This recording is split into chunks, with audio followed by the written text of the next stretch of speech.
दोस्तों, बहुत समय पहले की बात है। एक छोटे से गांव में दो भाई रहते थे। दोनों एक ही परिवार से थे, लेकिन उनकी जिंदगी अलग अलग थी। बड़ा भाई शादीशुदा था, उसका अपना परिवार था, जबकि छोटा भाई अभी कुंवारा था। वे दोनों मिलकर खेतों में मेहनत करते और हर साल अच्छी फसल उगाने की कोशिश करते थे। इस साल उनकी मेहनत रंग लाई और फसल बेहतरीन हुई।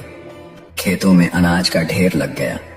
दोनों भाई इसे देखकर बहुत खुश थे। एक दिन खेत में काम करते करते बड़ा भाई थक गया और उसने छोटे भाई से कहा, तुम खेत का ध्यान रखना, मैं थोड़ी देर के लिए गांव में जा रहा हूं। इतना कहकर वह चला गया। छोटा भाई खेत में अकेला बैठा सोचने लगा, इस बार फसल तो बहुत अच्छी हुई है, लेकिन मैं अकेला हूं। मुझे इतना अनाज रखने की जरूरत नहीं है। मेरे बड़े भाई का परिवार है, उनकी जिम्मेदारियां ज्यादा हैं, उन्हें यह अनाज ज्यादा काम आएगा। यह सोचकर उसने अपने हिस्से के अनाज में से 10 बोरियां उठाई और बड़े भाई के हिस्से के अनाज में चुपचाप रख दी। कुछ समय बाद बड़ा भाई खेत पर वापस आया। छोटा भाई अब अपने काम से गांव चला गया था।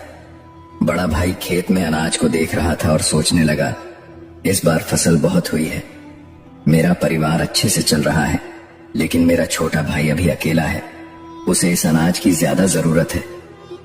यह सोचकर बड़ा भाई भी अपने हिस्से में से 10 बोरियां उठाकर छोटे भाई के हिस्से में रखाया।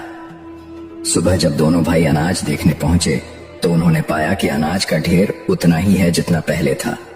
दोनों भाई सोच में पड़ गए कि ऐसा कैसे हो सकता है, लेकिन जब उन्होंने एक दूसरे से अपनी बात बताई तो उनके चेहरे पर मुस्कान आ गई। दोनों भाई एक दूसरे के प्रति प्रेम और त्याग से भर गए। इस घटना ने उनके रिश्ते को और भी मजबूत बना दिया। उनके मन में खुशी और संतोष का भाव था। दोस्तों, अगर हम एक दूसरे के बारे में अच्छा सोचें और निस्वार्थ भाव से मदद करें तो प्यार और अपनापन खुद ब खुद बढ़ता है। ऐसे परिवार को तोड़ने की ताकत दुनिया की किसी भी शक्ति में नहीं होती।